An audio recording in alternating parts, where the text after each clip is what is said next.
Okay, now we're live for real.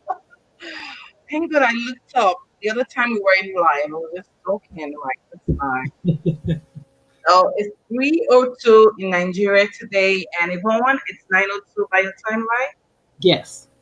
Yeah, Yeah. thank you for coming on the show. On the Thank series today. My name is Tola Makinde from Nigeria. Today I have with me Yvonne Pierre, a writer, author, a parent, and advocate for persons with Down syndrome, joining me today. And today's theme, we'll be talking about denial, acceptance, and self-care. This is the series. My child has Down syndrome. So we've been running the series for some time, like since 2019, and we're hoping that you're gonna take something great away, something very educative today out of this meeting today, something that's gonna like change your mind, something that will give you rest. And Yvonne is gonna be sharing from her heart today with us. So if you want to share this link or live video, feel free to share with your friends and let's have more people join us, as we take the topic today, denial, acceptance, and self-care. I'm just going to be reading Yvonne's bio, and yeah, I have it with me. Yeah. So it says, Yvonne, thank you for coming again. I can't remember. thank you. Real thank you for having me. So I really really. do appreciate you, right? You're such an amazing woman. Your story is so inspiring, and I had 1 hour with you yesterday, and I was really, really moved by your story. And thank you for sharing your story. You're So, amazing too, I have to say. so Yvonne Pear, as a survivor of childhood sexual abuse, rape, and the mother of her father as a small child, Yvonne Pear continues to use her gifts to bring about positive change. Yvonne is a proud wife and loving mother of two sons.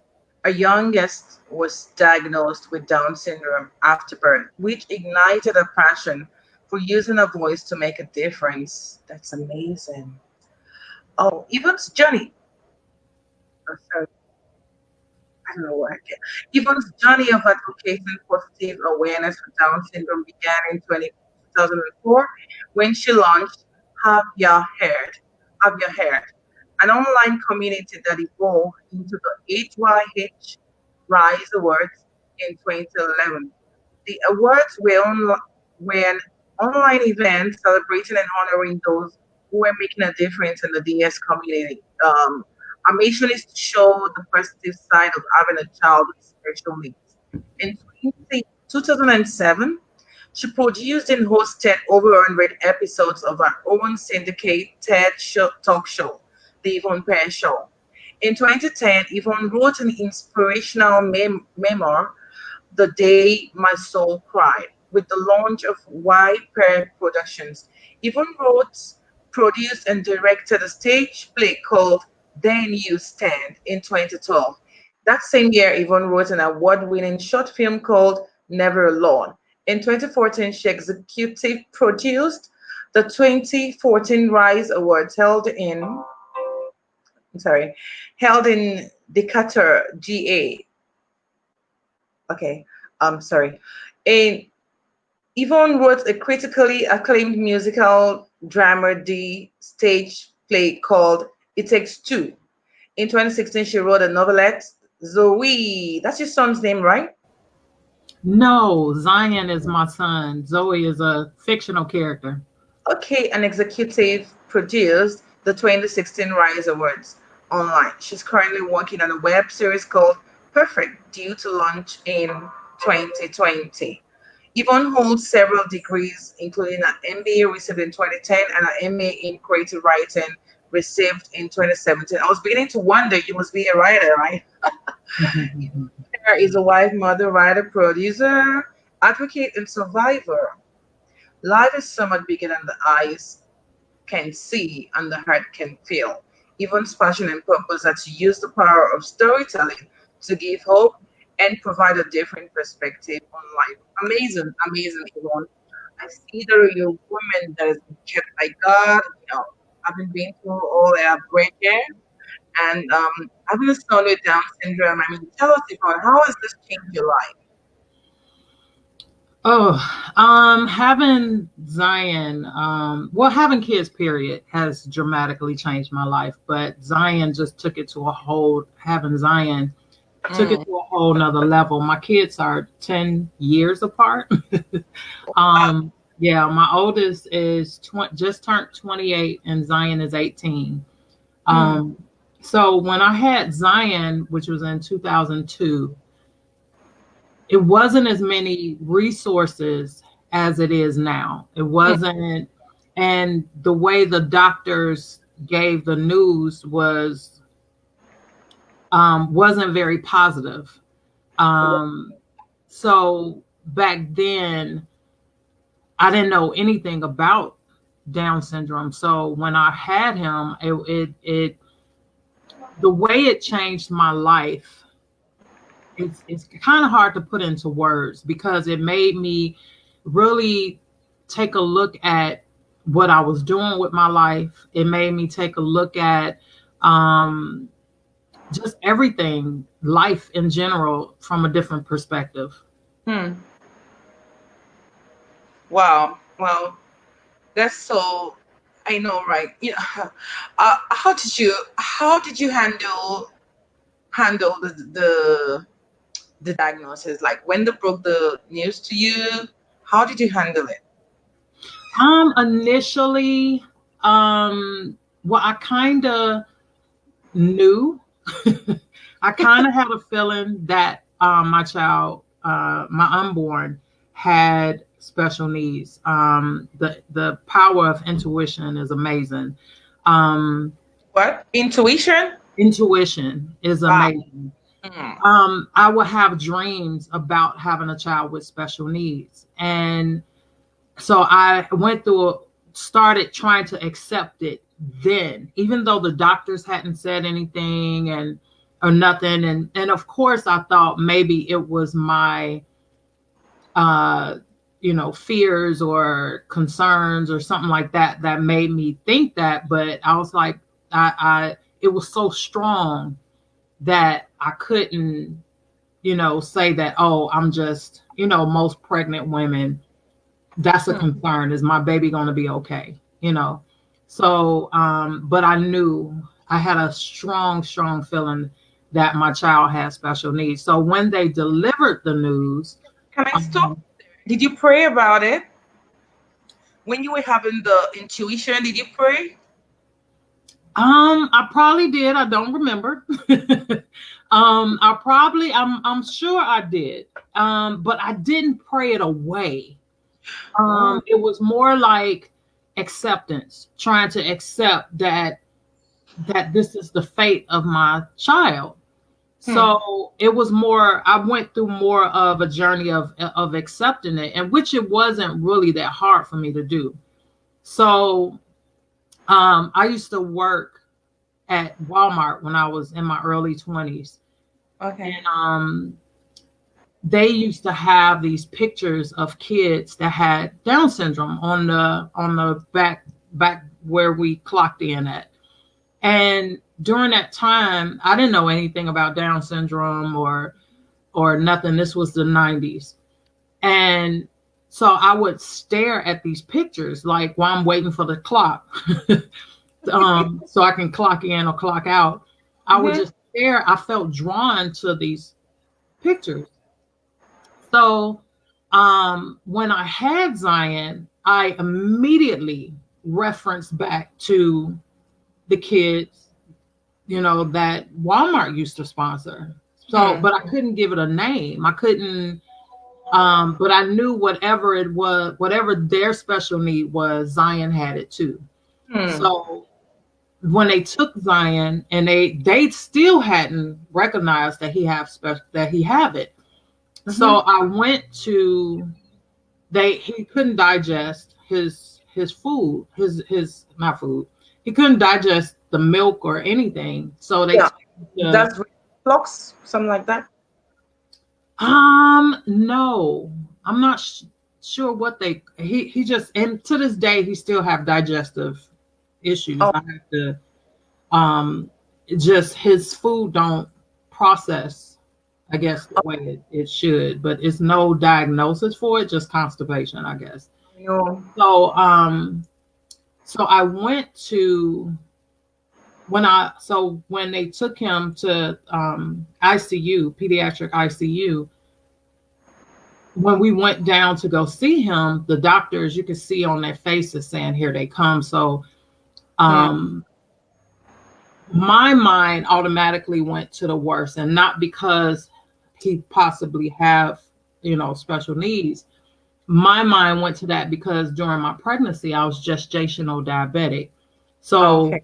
because I was gestational, every week I had to get an ultrasound. And during this ultrasound, um, they would do it saying that, their concern was that he may be born stillborn. Hmm. So naturally, that's what my mind went to when we saw the doctors in the hallway. Um, so one of the doctors took us to said we need to have a talk. So I'm gonna take you, we need to find a private room to talk. So at this point, I'm thinking the worst, of Wow. course. So when they delivered, she said, it looked like he might have some heart problems. I mean, his heart is not fully developed. I was 5 weeks early. Hmm. Um, and she said, which is common for what we think he may have, which is Down syndrome. Yeah. I'm still not registering what Down syndrome is. As far as I'm still thinking more, my main concern was, is he going to be okay? Is he going to live? Can I take him home? So that was my major concern. Yeah. And it wasn't more so if he have Down syndrome or not. It's, is he going to live? You Is it know, gonna? is he going to live? That was my main concern. So right after they told me that, I saw, because I'm still thinking all this stuff they've been telling me during my pregnancy, that he's at high risk, of stillborn, being stillborn and all this stuff. So um I'm connecting kind of everything to that. Hmm. So it was hard for me to um for a moment, it was hard for me and my husband both to digest what's going on. So when I went and I was like, okay, can I go see him? So I went to go see him, and he got all these cords and stuff plugged in, um and I excused myself, went to the bathroom, and I just bawled. I cried really hard. Oh. And then the another part of me was like, get up. He's here. He's Hmm. alive. What are you crying for? Hmm. You need to go be there for him. Yeah. I had to have a little talk with myself. You need to be there for him. This ain't it's not about what I'm going through, it's what he has to go through. Oh my God. So That's so deep. I went back in there, and I haven't cried since. That was my first and last time crying, Oh. because it became all about Zion and how can I be the best, or we be the best parents for him, Yeah. regardless of anything else that's going on around us, regardless of who accept him, who don't. This is my child.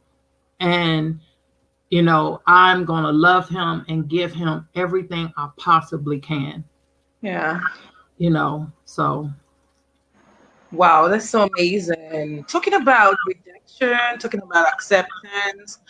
Let's first of all talk about the denial stage. Where was there a moment you felt like, oh yeah, well, you told me you already had dreams, you're gonna have a child with special needs. I guess God was kind of trying to prepare you. I don't know what to say, but I mean, Mhm. well, Mhm. that's just what I guessed. Yeah, and I know you kind of like struggle with it, kind of you were expecting it as well. So it's kind of so confusing. Did you still ever kind of live in denial? No, I Okay, don't. what do you have to say? Yeah, what do you have to say to parents, to folks out there that, are kind of like living in denial? They don't want to like I they have deal with it. I have dealt with and spoke with a lot of parents that do live in denial. I think some of them may assume that they're being optimistic, um, but there's a fine line between optimism and denial. You can't. You have to be careful that you're not putting your child in harm's way Hmm. because you want them to be included in a certain crowd, because some stuff is about safety. um you know and so yeah, I've dealt with a lot of parents that, and I've talked to one parent, and I told her that, you know because when you're in denial, you're not getting the child the help that they need. You're not going to push them to, let's say the denial is that they need help reading.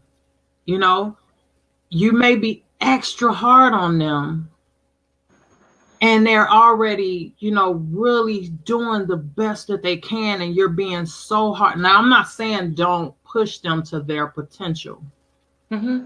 but pushing them and being angry about it because they're not being the person that you want them to be. It's about really accepting who they are, with their flaws, with their, whatever it is that comes along with who they are. You have to accept all of it. um and that denial is not just bad for the parent, it's bad for the child, because you know you get disappointed and upset, and that's whether you have a child with special needs or not. you know Not wanting to accept whatever it is that they're challenged with is not helping them. It's not um, giving them the acceptance that they need in their home. They need to wake up. And I guess they feel too that denial. Also a fine line between denial and shame. You know, Wow. so Yeah. I think that not wanting to accept that your child needs help, or not wanting to accept that your child has a need, a special need that needs to be addressed, is critical. You They need the therapy and the whatever help that they need to get them over that. So parents just have to really, really face whatever it is. And I realize too that a lot of parents that struggle with denial and shame struggle with it before the child was even born. That is if they got the diagnosis right, Yvonne, because in Nigeria, for the most part, parents don't get the diagnosis. It comes as a shock for the most part, and immediately they kind of cannot deal with it. So how do you think that they would have been prepared, like, to be able to move on?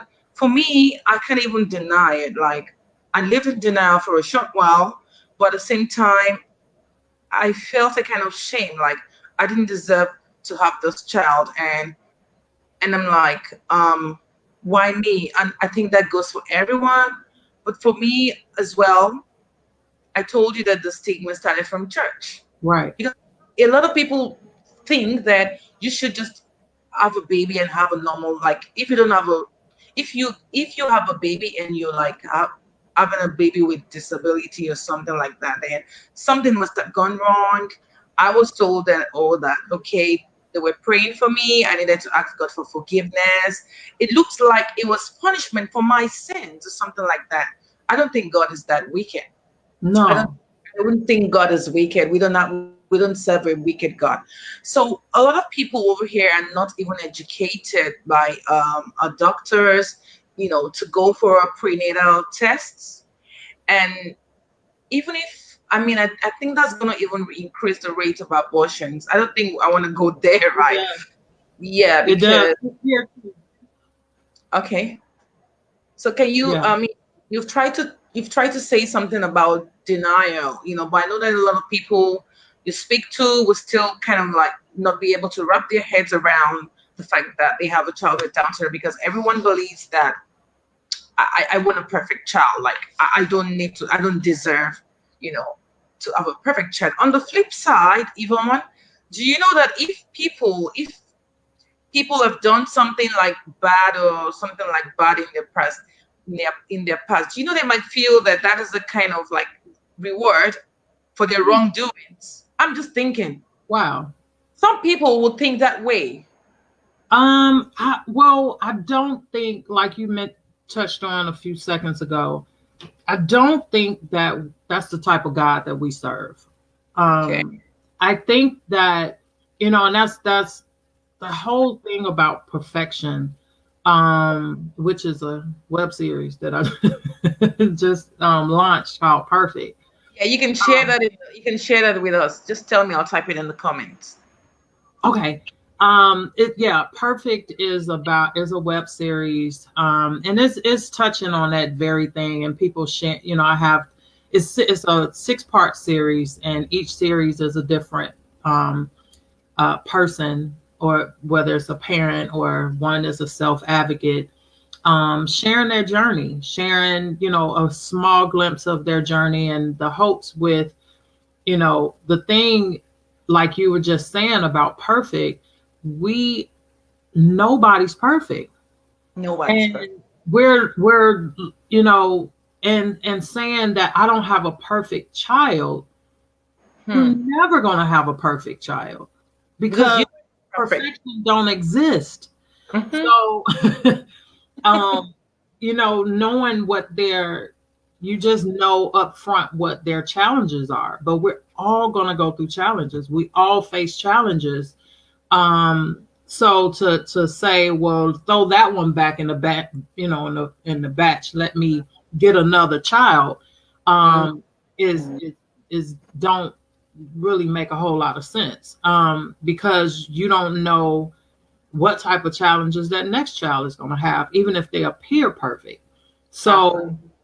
and it's about faith. It's really, really about faith. And I think that, that's the challenge for all parents, to have, all parents in general, but especially if you have a child with special needs, you have to strengthen your faith.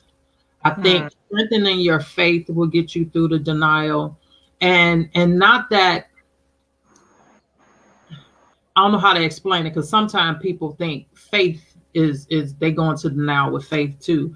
They think that they're, um, oh, I'm just trusting God that He's going to cure them, or you know what I'm saying, like, so Yeah, you have to, I um, yeah. Sorry, Yvonne. A pastor told me once that I didn't have faith because I looked kind of worried about my daughter, and what was happening there was we had to do some. We're going through some like downtime with having to go for medical checks here and there, and so I think I was trying to like meet up with him to just help tell him that, oh, I needed some time away, and he said I looked worried that don't I have faith that God can heal my daughter.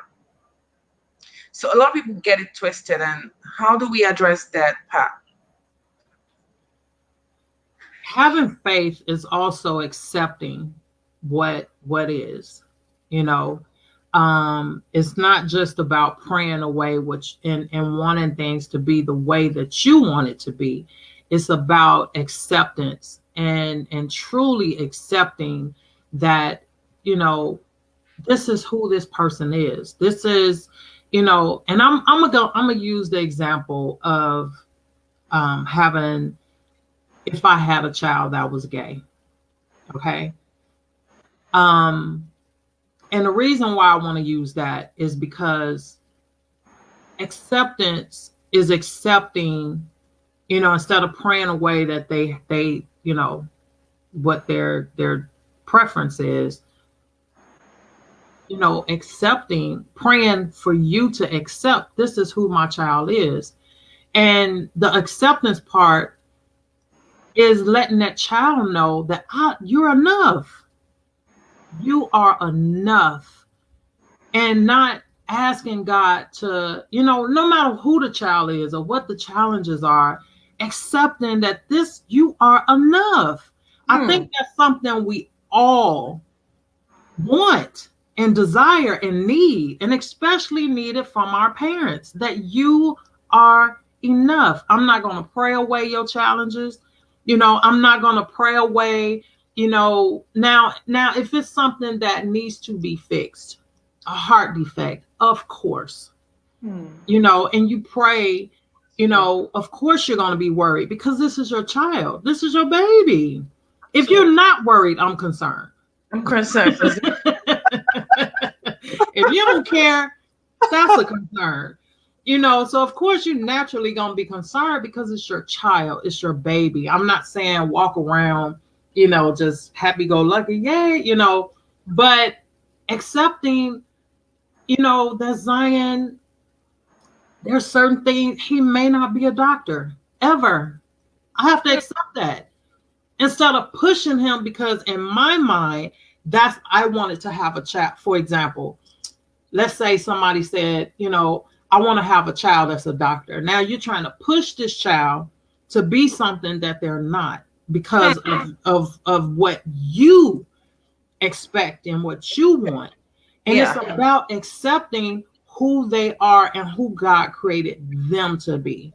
And looking at what their gifts and what their talents are instead of your expectations of who they are, and giving them grace, giving that child the same grace that you expect, with your flaws and your challenges, because we all have them.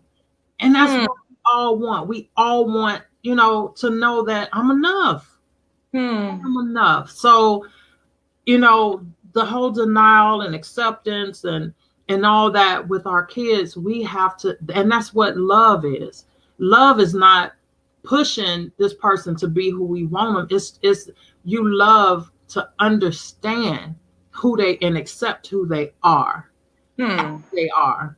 Yeah, of course you want to help them in areas. I'm not saying don't get them the therapy and all that they need. Get them the therapy and stuff that they need.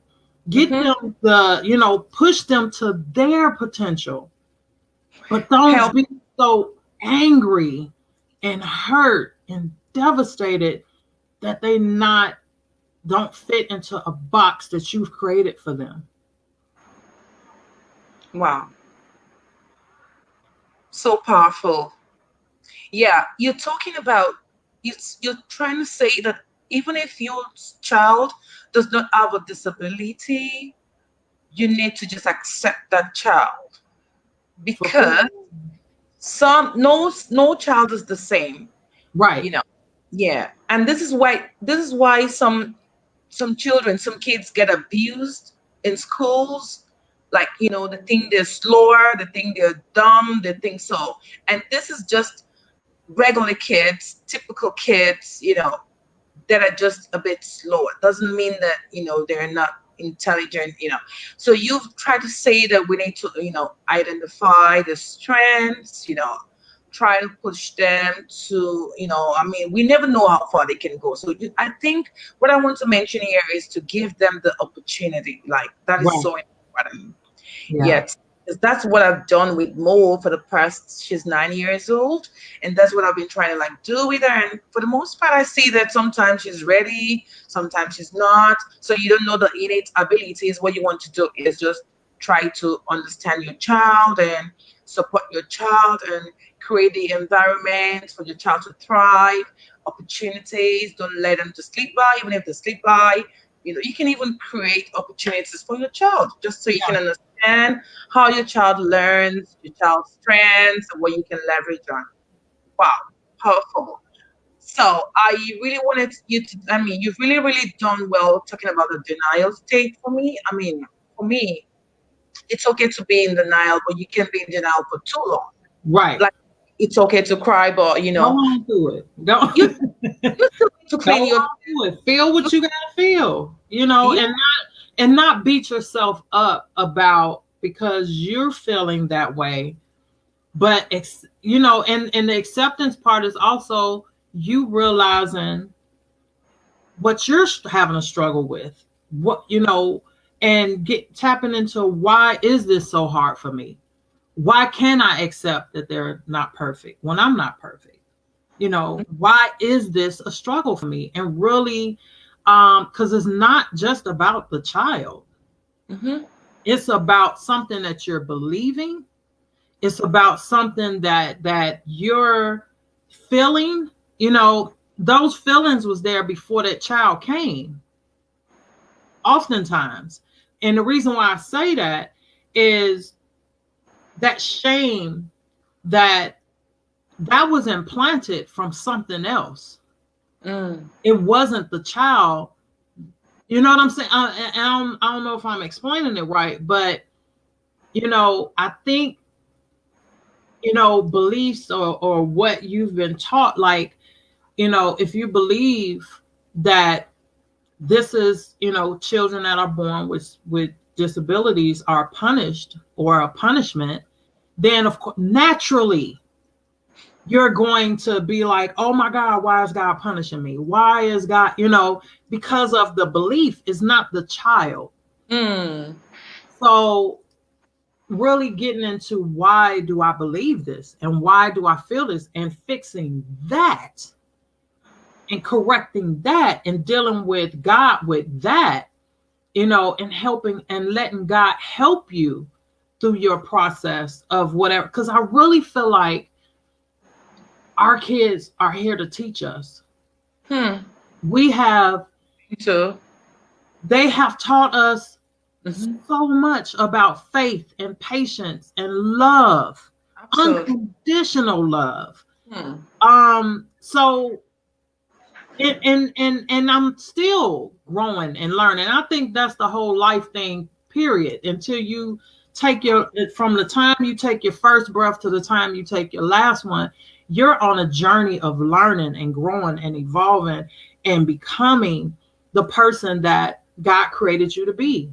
And in that process, we have been gifted other lives to help through their journey of evolving and growing and being who God created them to be.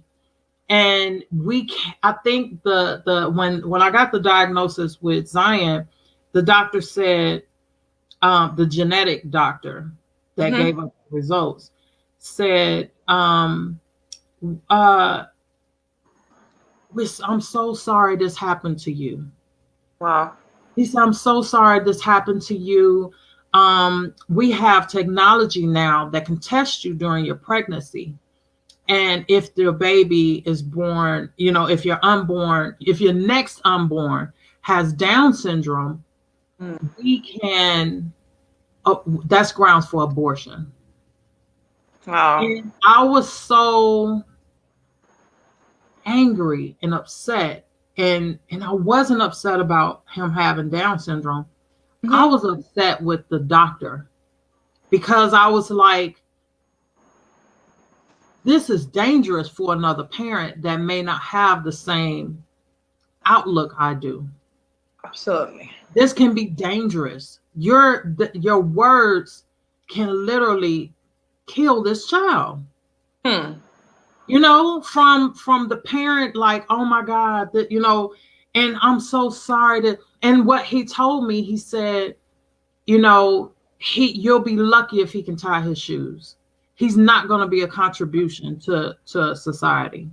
Tie his shoes. That's what the doctor told me. Oh my He goodness. said, you'll be lucky, because he has what's called trisomy 21, and this is the most severe type of Down syndrome. And he just went his whole spiel. I was more upset about how damaging this could be to another parent. that could have spiraled another parent into something. Yeah. Let's say the parent was on the verge of depression and Mm-hmm. not feeling worthy before the child was born. And now they're getting this news that not only am I unworthy, but my child is, you know what I mean? Like that can really be damaging. And I was like, that you can't say this to another parent. So Mm. I've made it my duty when people, I didn't say anything to him because it was all new. It was all like, what? I was really shocked at the response that a lot of people was having towards my child having Down syndrome. I Wow. was baffled. This was a whole new world for me. And it was baffling because I was like, it was a lot of religious people, which I love God. Let me put that in there. Um, but it was a lot of overly religious people who were even here in the United States saying, I'm sorry that this happened to you. And I'm sitting there like, where's your faith? Hmm. You talking about my faith? Where's your faith? Mm-hmm. And I used to be so angry. Because again, this was all new to me, and I would be angry at my response, and was like, you know, I might have been a little ignorant. I mean, I didn't I didn't curse or nothing like that, but I just was baffled by how people who say that they love and trust and God and believe in a God of all things, and a God, all things are God, but not my child. Hmm. So, so I was really like,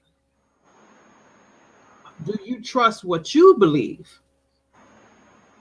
Because if you trust the words that you were saying, you wouldn't have this outlook on when it comes to my child. So, Hmm. um, so anyway, I'll go off on a tangent with that, but but yeah, I just thank you for doing this. This is very needed. Wow. Wow. Wow. Oh my gosh. And imagine that you've really moved like far away from depression, far away from hate, far away from, you found yourself, your passion, you've written a lot of, I mean, the work you do. Can you tell us a bit about the work you do for the Down syndrome community? And then I'd like you to share about Zion. You know, I love that smile. Thank you. Yours too. With Zion, okay, Zion was getting ready to transition into. He went through a program here for early intervention called Babies Can't Wait, and it's all the speech therapy, all the therapies, in this within this program. And part of the program, when you age out, which is 3 years old, from birth to three, Yeah. once you age out, you transition into early pre-K. Okay. So they have a early, special needs in public school. So up until that point, I wasn't interested in being a part of a, a support group or anything like that because of my idea of what a support group was, which was wrong, because I just looked at it like a support group is just a group of people that's just going to be sitting around feeling sorry for themselves, and I wasn't interested. So I never joined or networked with other parents up until he was 3 years old. So because of my negative outlook on what a support group was or networking with parents and or whatever. Mm-hmm. So he get ready to transition, and he transitioned, and I'm getting him ready to go to public school. And I was like, what's going on in the school system? I need to talk to other parents. And then it dawned on me why I network with other parents. So so I started going to Yahoo groups. That's how old it was, how long ago it was. So How that was like 2004, How 2005. old is Zion? Zion is 18. Oh, okay. He's 18. So he was transitioning. I started networking with other parents. And when I started networking with other parents in this Yahoo groups, I was devastated by the stories I was reading. I was reading a lot of parents who was like, one lady was pregnant and was like, how am I going to love this child? Because she received a diagnosis during her pregnancy. Um, and then another parent had just adopted a child with Down syndrome and shared that the family that hurt the child was traumatized because they used to keep the child in a corner with a bag over their head, like a grocery bag over their head. They mistreated this child. And Wow. then I was getting um, a lot of the therapists and stuff were like, or teachers were like, oh my God, you're so amazing. I was like, I'm just loving my child. Like, what? I'm not doing anything special. Like, why? What are these other parents doing? When you think I'm just asking questions, you think that's amazing. Like, what's going on? So they start telling me stories. And one of the stories, one of the ladies told me was, one family kept their child with Down syndrome, well, with special needs, in a cage. Um, and they kept the child away from the family, away from love, away. They just really treated this child very bad. So they wouldn't allow their other kids to play with their sibling. None of that. They just kept the child in a dark room off. Oh my gosh. Um, so when Uh, a therapist would come, that would be the probably only interaction they had with people. So she said eventually the child died. The child died because of a lack of love. That's hmm. why the baby died. The child died from a lack of love. And so as I'm hearing these stories, I was like, let me go find my own stories. Let me go research and see what's happening in the community. What are kids with Down syndrome accomplishing? What are they doing? So Hmm. that was the and as I was researching, I came across Sajid, which I love him.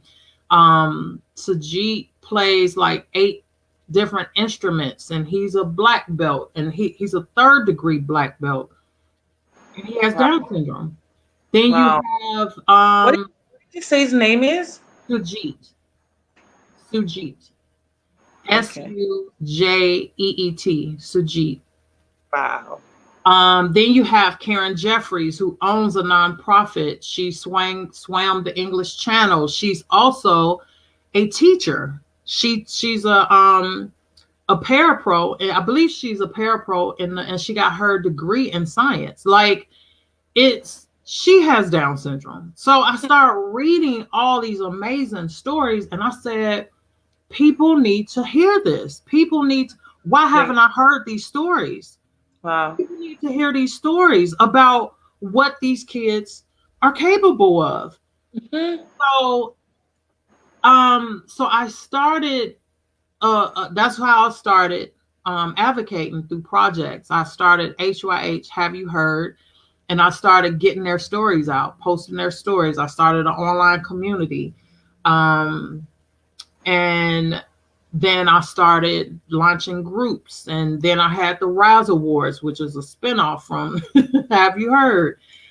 So I did a live a face to face award show, and I also did a couple of years that I did it online, where and I had people nominate people who are doing stuff in the community, not just the advocates, but I mean the self advocates, but also um, people who are just people like you who are making a difference in the community and giving them the recognition that they need. So, and then eventually I did the stage play, and I did my book Zoe. because I'm a writer. So I was like, at first, I was so focused on just advocating that I started denying like my, what I do. And then I was like, okay, God, what is it that you want me to do? And he was, a voice told me, you use all of it, everything that I've given you. And so instead of me just writing separately, you know, and advocating over here and then writing separately, I was like, no, it all goes together. Absolutely. So that's how I started writing and producing projects for awareness, to get the stories out, to really, and my whole thing is showing the positive side of having a child with special needs because of the parents that are having a hard time and they don't see the potential, and they have all these people that's probably giving them nothing but negative when they find out their child has special needs. Um so yeah, that's how I got into the advocacy part. And Zion, he plays, he's 18 now, but when he was, I want to say, 6th grade, he started with Special Olympics. So he plays soccer. Well, before I put him in Special Olympics, well, me and my husband put him in Special Olympics. We put him in karate. So he Mhm. started off in karate, and karate helped him so much. It helped Wow. him with balance. It helped him with um patience. Zion is very impatient. Well, certain things. When he's ready to go, he's ready to go. Um, so he'll have all his stuff and bring you your stuff and be like, okay, it's time to go. So we put him in karate, and then he started with Special Olympics. We didn't know. We only put him in stuff that we saw he was interested in, like he played the games, or he showed some type of interest in, and we let him pick what he wanted to do. And Yeah. he really did. He does really good. He does soccer, basketball, skills, and baseball. Wow. That's amazing. Wow. Wow. Well done, Yvonne. I'm just thinking about something right now, and just tell me if I'm wrong. I think for the past like 50 years, let's say 60 years, there's been a lot about awareness. What does acceptance mean to you right now? And now we're in 2020, like really, with, there's been a lot of awareness all over the globe, online, go on YouTube, everywhere. But I mean, I'm so worried about acceptance. I took some of the people I support here to the supermarket, and I was just dreaming. I was playing the movie in my head, like I wish we could just, even be greeters in the supermarkets, just people to welcome customers, but I've not seen that happen in Nigeria. I see that happen a lot in the US and other parts, maybe advanced world.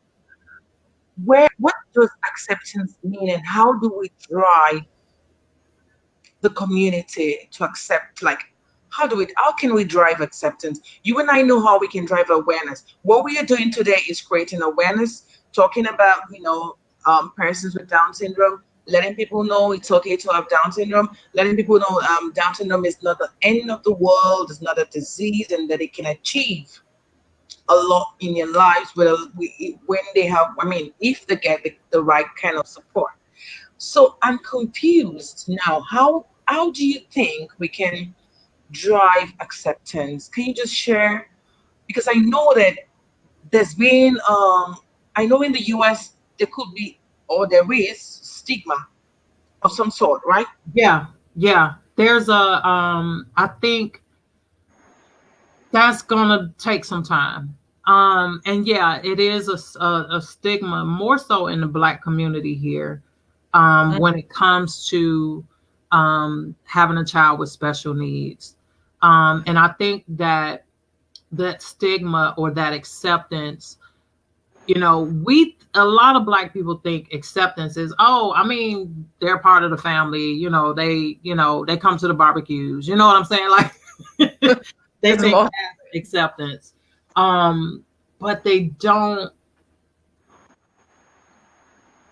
I think that the acceptance part is personal. And what I mean is it's not really fully about the child. I think that the person that's having a hard time accepting that this child is different is having some issues with accepting themselves and accepting what is different in their own life or with them, whatever it is that their flaws are. They're having a hard time accepting that part of themselves, so I think that part of the acceptance part is really just people being more not just compassionate, because you have a lot of people that's like, have compassion and care, but the acceptance part, I think that is going to take the church to the church and people that are in leadership positions to really shine a different light on what special needs is, or what, on accepting and loving them for who they are. um that's a loaded, simple but loaded question, because I think, like you were saying, we've been doing awareness for a long time. And it's like only certain people hear you, you know it's like Yeah. only certain people want to listen, to really listen with their hearts on what you're saying. And a lot of people too, they like, oh, he's so cute, oh, he's so, they not, and they figure that's acceptance. But they not accepting all of who he is. And it's really hard to put it into words, because it's like, for example, if you come into a game of his, instead of like, oh, look at those children. You know what I'm saying? Instead, acceptance is not like just coming to his game. Acceptance is like, oh my God, he's doing amazing. You know what I'm saying? Like, oh my God, or if that makes sense, fully accepting that this is who he is. This is who he is. And even as a parent, I have to pull back, because sometimes I find myself doing too much for him. Me, instead of pulling back and letting him do more for himself. Yeah. Sometimes we tend to baby him, and I have to get on my husband about it. Sometimes we're getting better at it.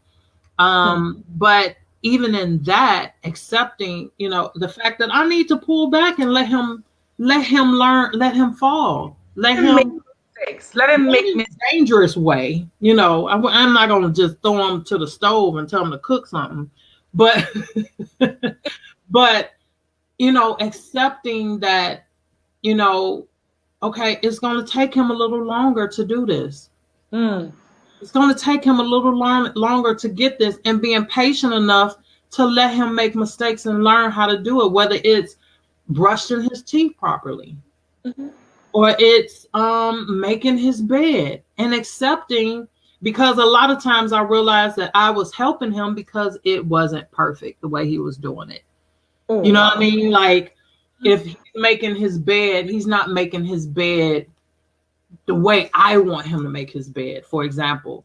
And It's I not had, about you, Yvonne. say it again. It's not about you. Right, right. And realizing that, you know what? he made his bed. Mm-hmm. Yes, Cricket. The sheet is going down a little bit, but he made his bed and letting him be proud in that instead Mm, of going behind him trying to fix it mm. and showing him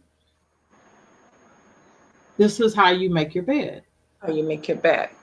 You got to pull the sheet up before you pull the blanket over it. You know what I mean? Like it's and realizing that eventually, and he always do. He may not get it that day, Mm-hmm. but one day when I stop thinking about it and just let him do it, I often look back and say, "Oh, he did it. You did it. He did it."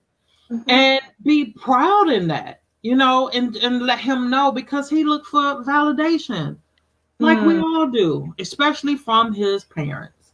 Yeah, He absolutely. wants to know that I'm enough. Like I said earlier, you know, I'm enough and I did well, you Mm. know, and letting him know that even when he make mistakes, it's okay. It's okay, yeah. It's okay. You know? So it's he's really taught me a different level of love. Mm. Totally different level of love and acceptance on that he may need some extra help in this area instead of me doing it for him. That's part of, you know, part of helping him grow too is to not do is to and I'm not saying let him go outside and wander the streets. I'm not I've seen parents do that too and I'm like that's not safe. But in a you know, just baby steps, showing him how to do things and letting him be independent because he gets so proud, so proud. Now, there's certain things that I also, in acceptance, accept that he'll never do. He'll never live on his own.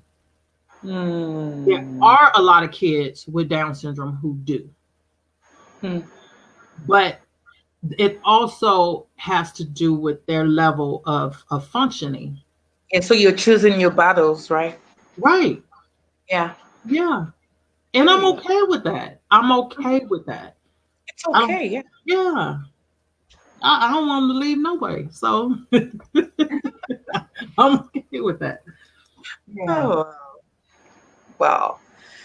So in fact, this is you really like hit some notes that I know that I'm like leaving this meeting with, like on acceptance, because it's been so confusing for me how I want the community to accept my child, and it's so hard for them. I can understand. I can't understand why it is so hard for them. But I think we need to kind of like carry them, with pride. The more we do that, the more we like give them the opportunity. I keep saying Yeah. opportunity.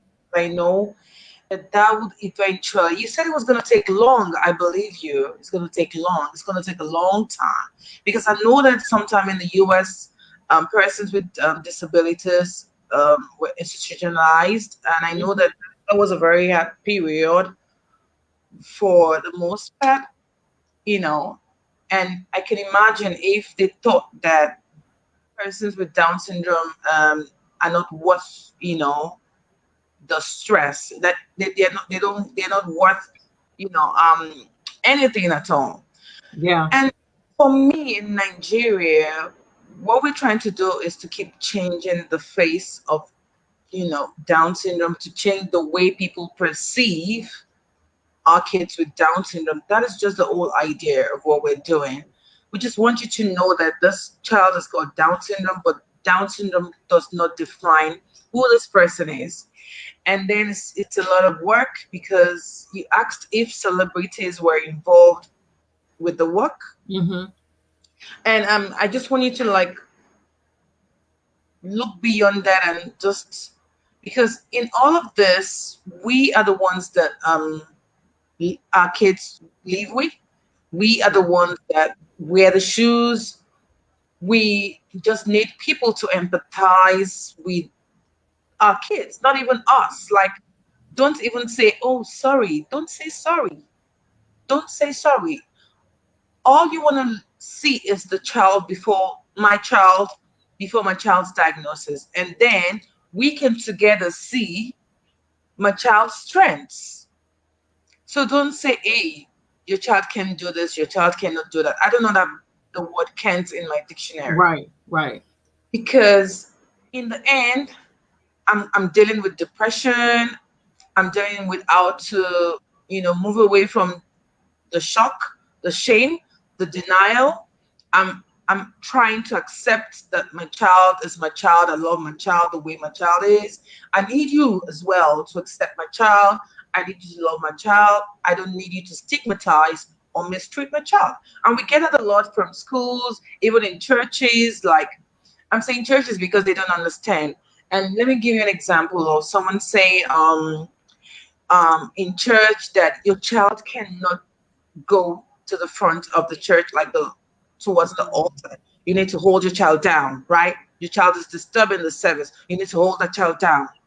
I mean, how am I going to like hold my child down? So I have to choose my battles. Is either I stay with my child at home, I don't bring my child to church, because you were not making coming to church like um a happy place for me, or you're not right. making me feel that I, all of us are in church. We need healing. We need God in our lives. We need Jesus. Everyone needs God. But you can tell me that my child is in your way when we've come to a place where everybody's come, like, you get what I'm trying to say. So Yeah. we're trying to deal with that, and I think awareness and acceptance is very key for the work we're doing. Now I want you to talk briefly on self-care, because trust me, it can be so tiring. It can be so, I don't want to use the word traumatizing, but when you have the back-to-back, reports from the doctor, your child's got Down syndrome, your child is nonverbal, your child has got a dual diagnosis, and then you have to deal with you need to see the ENT in January, you need to see the what's it called now, the ophthalmologist in February, you need to see the cardiologist in June, you need to Right. see the endocrinologist. It's a lot, right? It's a lot. So how do we thrive? What do you have to say to parents? Like, get Um, you guys need to think about yourself in the midst of all this pandemonium. You guys need to care about yourselves. What do you think? well, first I want to touch on what you just said about acceptance first. And I want to just throw real quick out there that part of it is accepting that some people won't accept, and and finding peace with, and being okay with, I don't care if you like Zion or not. You're going to respect him. You're Hmm. going to treat him the way he Hmm. needs to be treated. And, your acceptance is not a concern for me, you know, because that's their problem. If you don't want to accept him, that's your problem. You're missing out on who he is. So I wanted to just kind of touch on that a little bit, and just say that you know, when I first started advocating, I wanted the world to accept him. Hmm. And I said, no, no, they still ain't accepting all black people. So, so I have to be realistic in my expectations. So Hmm. I also so it's not about the world accepting him anymore. It's about my advocacy has also been about parents accepting their own children Hmm. and loving on their own children and seeing the worth and the value in their own children, and getting people who affect that, like the therapists and the pre the the church and stuff like that, to see it from a different perspective. And even if they don't change their perspective, you need to change how you address them, these parents. You need to change how you're delivering, these doctors are delivering their messages. And here is changing a lot, because there are a lot of parents that have, because a lot of these doctors now have kids with Down syndrome. Hmm. So a lot of that is slowly changing because they have firsthand experience now, so um it's still some work to do, but the main thing is getting the people that's working with them, the teachers and the doctors and the pastors and stuff, those the ones, but the average Joe Blow, I'm not concerned about how you feel about him. I'm not even concerned about how you feel about me. You're gonna respect me and you're gonna respect him. But yeah, so I just want I just wanted to touch on that real quick. Now Okay. the self-care is very crucial. Um and I'm not gonna go too deep into my story. Um I'm not sure how much time we're working with. Um, so I'm not going to go too deep.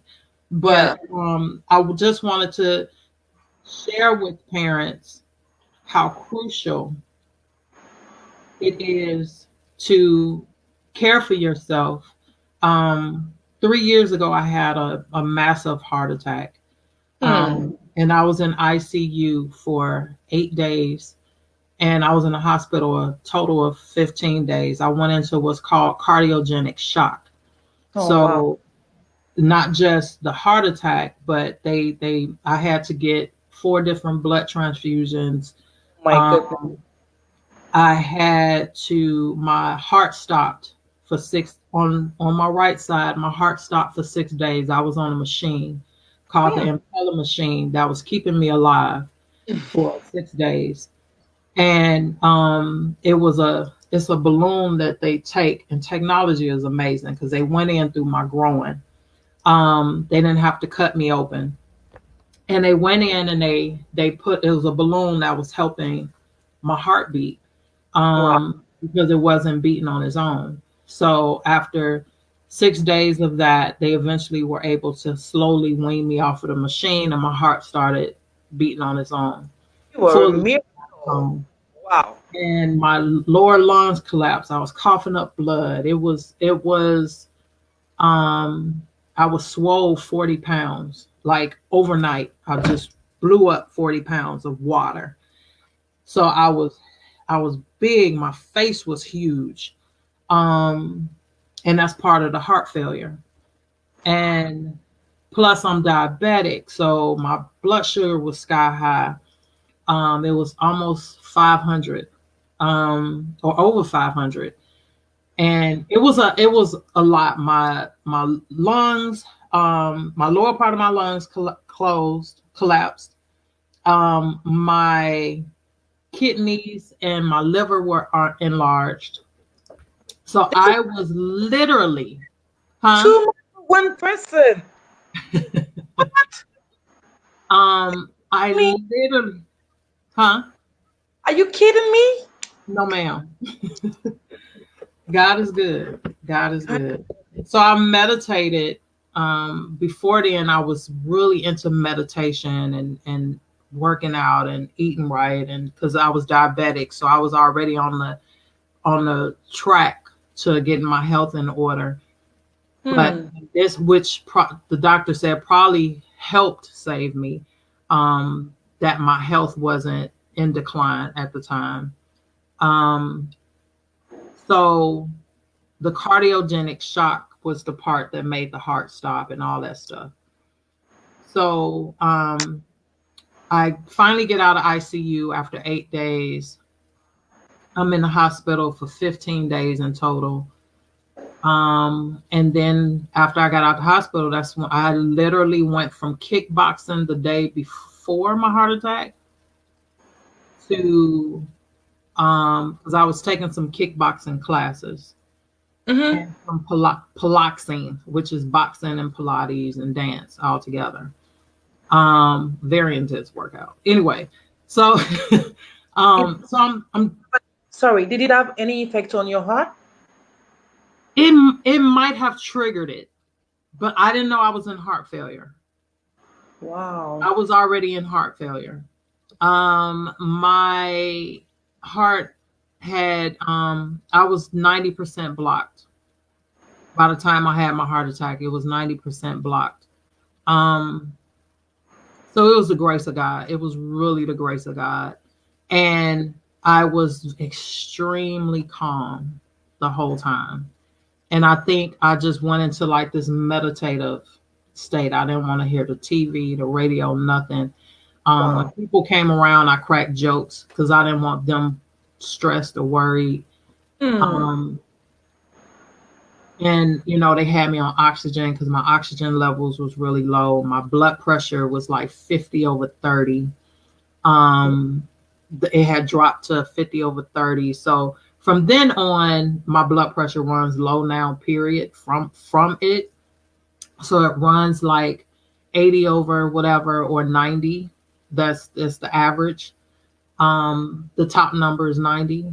Hmm. um so I started in rehab, and one of the things that I kept thinking about, um or that I want to share, is that the time I didn't take for myself, the time that we think that as parents, we think that making it all about the kids and the family, and making sure everybody else is okay. And you know I was taking care of myself, but not like I should have. Hmm. And um and the thing too, that we think self-care is just about getting your hair and your nails done. No. Self-care self-care is about taking care of your health, which includes your mind and your spirit. You Hmm. have to take care of your mind and your spirit. You have to deal with whatever it is that's plaguing you, that you're worried about, that you're stressed about. You have to take care of that, because that, like when they say stress kills, it does. Oh, wow. That can affect your heart, your mind, your spirit. And so when it comes to self-care, just and making it something that you include with the family, instead of, I used to go to the gym, but instead of, like, because I was like, I don't have time to go to the gym. No, we make it a family activity. At night, we all together work out. We turn on a video, and we work out together. And because Zion needs to exercise too, you know, they, I mean, so so we all work out as a family. We pray together. We meditate together. So, and then when I started schooling, when this whole pandemic started, I Hmm. started reading the Bible to Zion. Um, a children's Bible. I started with page one, and I made it part of the curriculum. So, because it's something I wanted to do, but I couldn't find the time to do it. So I made it something, a part of what we do, part of, we get up, we meditate, we pray. I read a chapter, from the children's Bible. And then, so before the end of the school year last year, after the whole pandemic thing, I read the whole Bible twice. Wow. So I just, because it was just something, I personally wanted to do, and I wanted, what better way, to do something that you want to do, and include the kids. So self-care don't have to be, you just going to get a bubble bath. You do that too. But if self-care is also working out and taking care of your mind and your spirit, and researching, we Google everything else. We spend a lot of time on the internet, but we don't spend that time. If we spend a fraction of that time researching something that's going to benefit us, like some people say, well, I don't know how to meditate. Google it. You know, Google it. You know, you have access to the internet, so really taking that time for yourself is going to save your life. It's going to help your kids. It's going to help your family. Wow. Taking care, and then make it something that y'all do as a family will also help, because I want, it's not just about me being more spiritual, it's about my family being more spiritual, you know? Hmm. It's about us getting closer to God together, you know? So yeah, I have stuff that I do on my own too, but I just, it was easier to make it a part of what we do daily instead of um me going, trying to find the time to do it, you know. So but yeah, I still also, I meditate on my own, and I do a lot of research.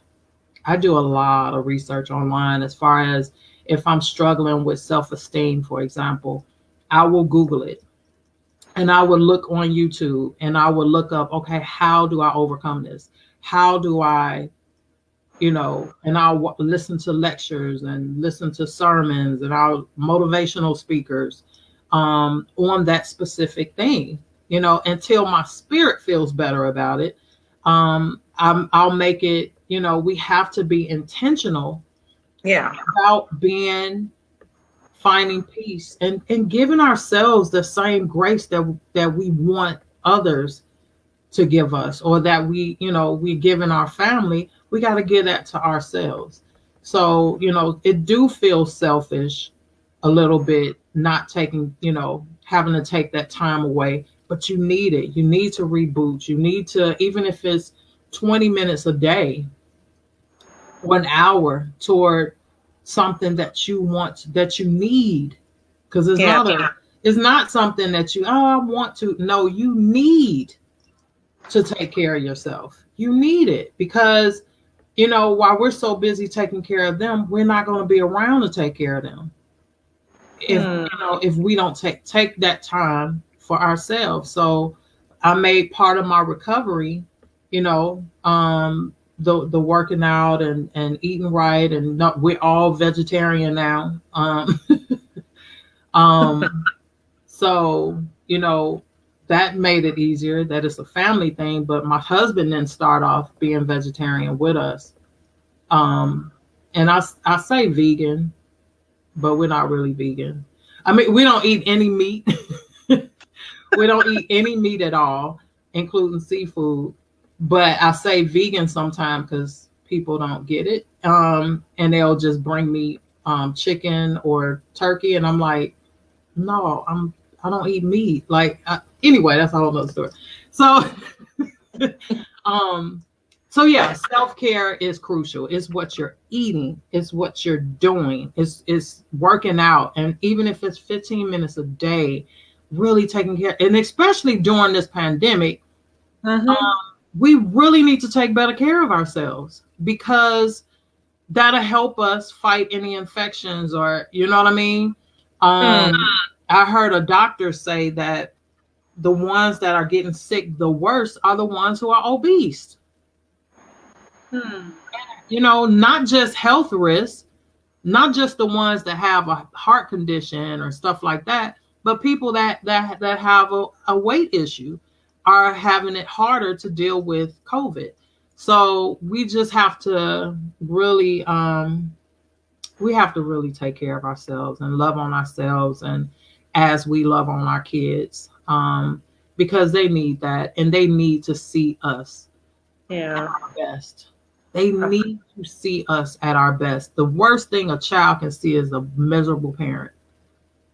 That's really hard on a child, because they want you to be happy. They don't want to see that. That's heavy for a child, to Yeah. see your parent miserable. So you have to take better you know, you're not just doing it for you. You're doing it for your kids too. You have to be mentally, spiritually, emotionally healthy. And if you can't get the help, find the help. Really find it, because it's detrimental to your health, your overall health, and your kids need to see that. That's, I mean, a lot of times as parents, we don't think about how that impacts a child, but it does. It's very heavy, and I'm speaking from experience. It's very heavy to see your parent not happy or not or miserable. Is very heavy. So I'm really encouraging parents to take that time, and if you don't have the time, make it a family thing to really get better, mentally, spiritually, um, health, and as far as your mind, body, spirit. So Wow. Wow. I don't know what to say, Yvonne, but I know that everyone that has watched today has taken one thing, several things, or whatever it is. I mean, something positive that will keep them going from this meeting today. And if you've been watching us, I have been with Yvonne Pierre, a writer, author, and an advocate for persons with Down syndrome. She's got a lovely son that's 18 years old, Zion, with Down syndrome, and she's shared a story from her heart. From the birth diagnosis to the denial. She didn't have to live in denial. She was even having dreams that she was gonna have a baby with special needs. How amazing! And that is you be the caretaker. God made you one already. Like He gave you the intuition. That's so amazing too to know. I mean, thank you so much for sharing your story. thank you. Comment here. People say God is really good. Your testimony, yeah, it's mind blowing. Yes, God is good. God is really good. People are saying God is good. God has been good to you. Born. He kind of like brought you back from your grief. Can I say that? Because Yeah, yeah, from what you described, I was even scared, like from where I am listening to you, like how, like seriously, you are a miracle. yeah. Text, Ev- as far as science is concerned, I should not be here. And I didn't add that, a year after my stents collapsed. So I Your had to step. go through the stents closed that was keeping my vessel open, which caused 80% blockage. That was 2018. My heart attack was in 17, closed in 18, went through rehab for the second time. Then in last year in 19, around the same time, they collapsed again. So I end up back in the hospital. They had to go back in. Thank God I didn't have to have any triple bypass or anything like that. But they went back in through my wrist, Oh my they God. went in through my arm, um, and they went into my heart and they reopened. They went in through my wrist twice.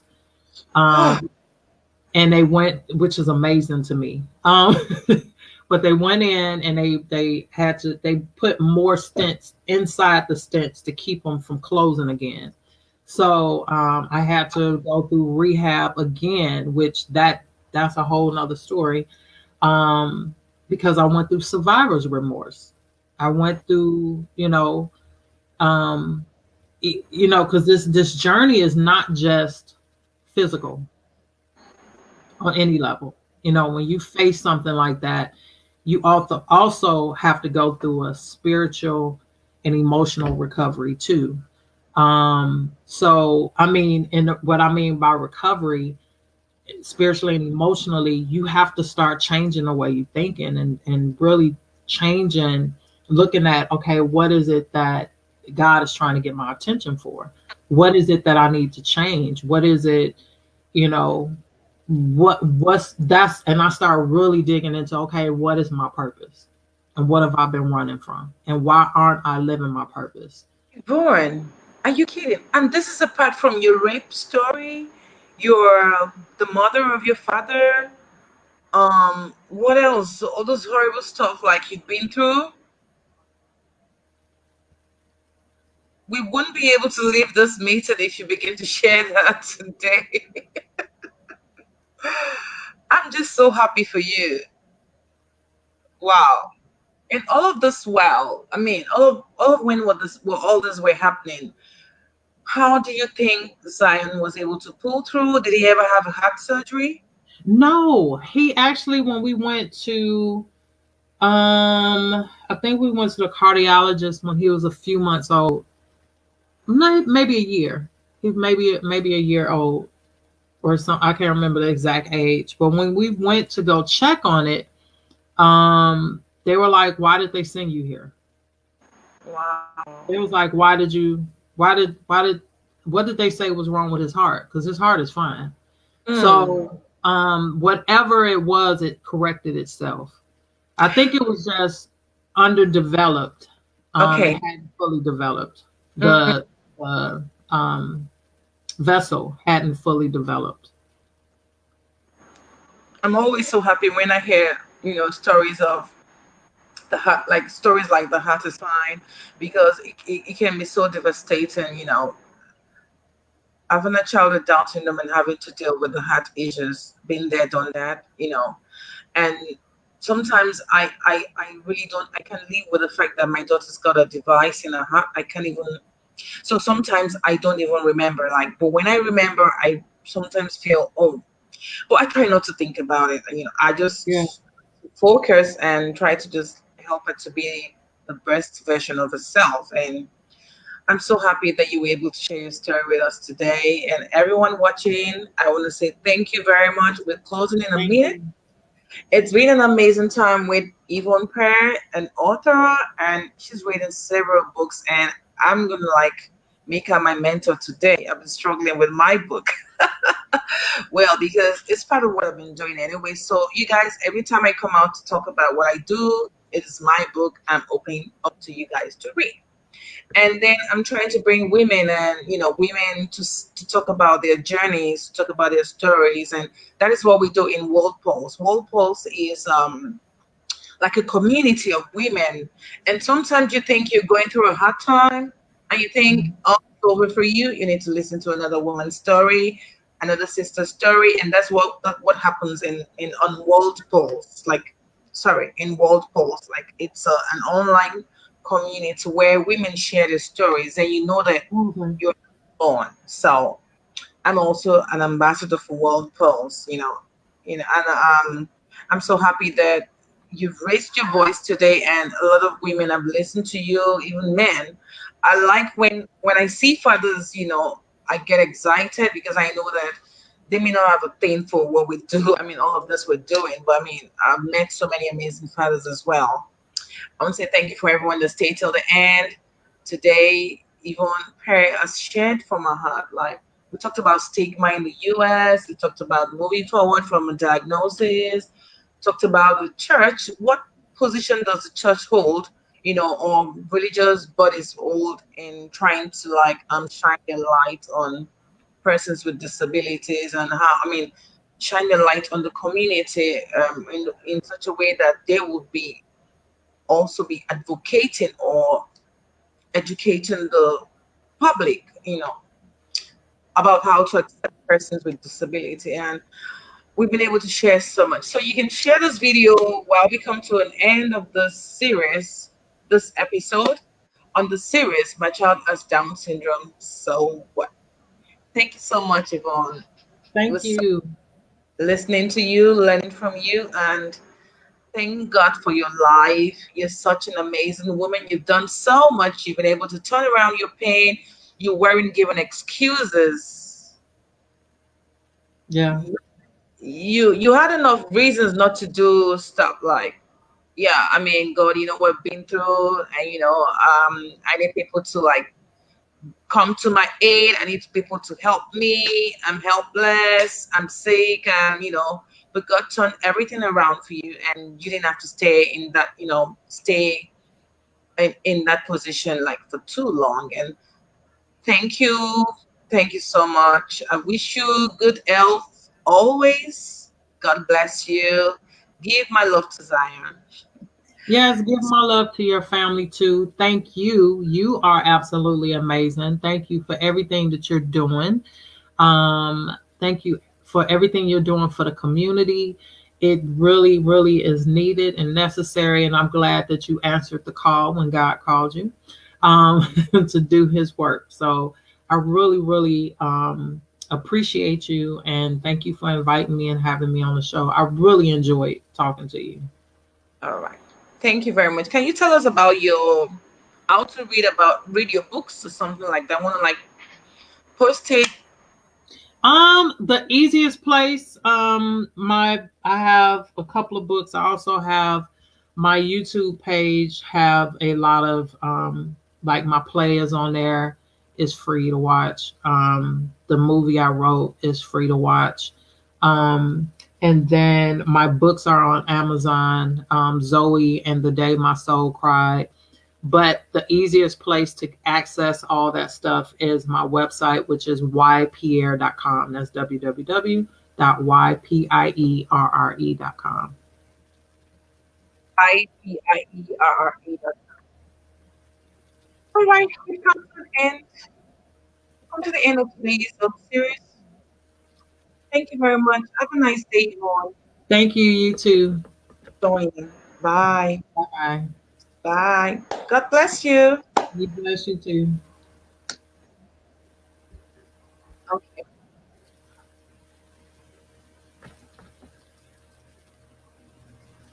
Mm.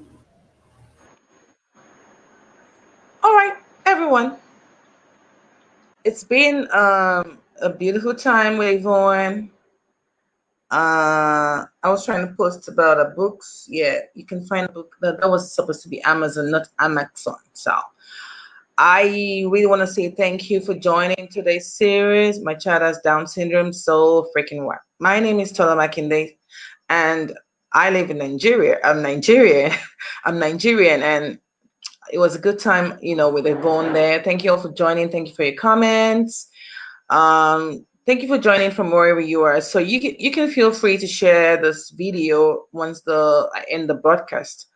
I mean, you are joining your voices with ours to spread awareness and acceptance of persons with Down syndrome. I want to say have a good week. Thank you for listening. Thank you for sharing this video. If you're still watching me, thank you for sharing and keep sharing, keep being a voice. I mean, that is at least the least you can do. So I want to say thank you, thank you, thank you, thank you, thank you, thank you, thank you for sharing this video. God bless you all. See you again. Love you all. God bless. Bye.